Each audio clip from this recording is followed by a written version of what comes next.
People call it glass TV, just sitting back and watching it. It's very captivating. The art of glass blowing is a dance of sorts. A lot of nuance, a lot of choreography. And part of it's happening in your mind, and part of it's just happening in your muscles. It's enjoyable to just move with the material. It's what drew these students to UW-Madison. I knew that Madison actually had a really large glassworking program. When you watch people sort of interact with glass for the first time, that sort of light in their eyes, it's fun for me. But glass can be stubborn.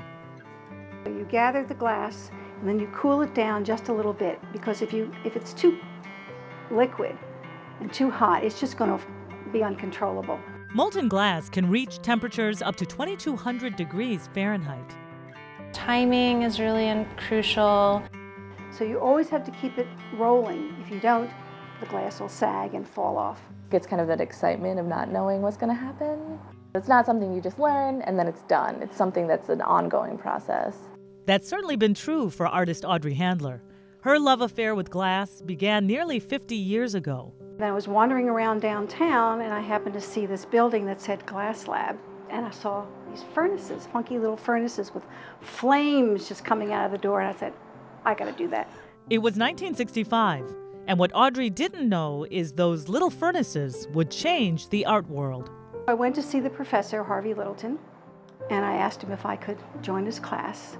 At the time, no other university in the country was teaching students to blow glass. It started here, really. Harvey Littleton had this idea. He wanted to show that you could actually blow glass in a small situation and then have the students be like seeds and go out and seed all this information to other universities. A lofty goal, considering nobody knew how to blow glass in those days. We really were just experimenting. They were sort of flying on their own, just figuring it out as they went. We borrowed films and we sat and we watched those over and over again, and then we would go back to the glass lab and try to make things that looked like that. And it was all done in meager surroundings. The building was a Quonset hut. Now, we had no water. We had no bathroom. It was pretty primitive. In spite of that, the tiny lab launched the careers of some of the world's most famous glass artists, like Dale Chihuly. I think it's pretty exciting to know that some big names have come out of here. It was really a lot of fun. Every day we would come in and invent something. Somebody would discover something. We never thought that we were going to be pioneers, but it's been wonderful. It was how fortunate to have been at the right place at the right time. 50 years later, the program is now planting seeds around the globe. I studied the glass in China.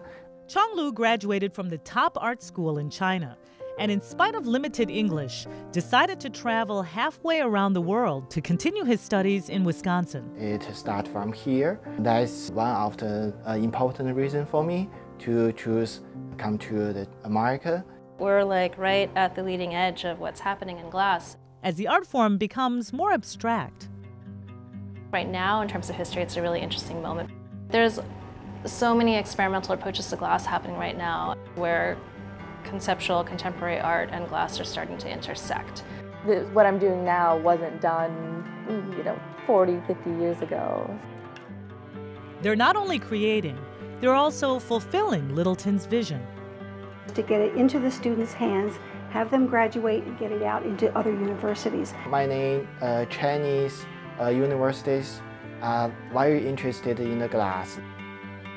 I'm trying my best to build up the bridge between the glass lab in the University of Wisconsin-Madison and the Chihuly University. They are shaping the future. It is right now. This student body is shaping what is glass in contemporary context. How can I experiment with this or challenge that? That's really powerful for them.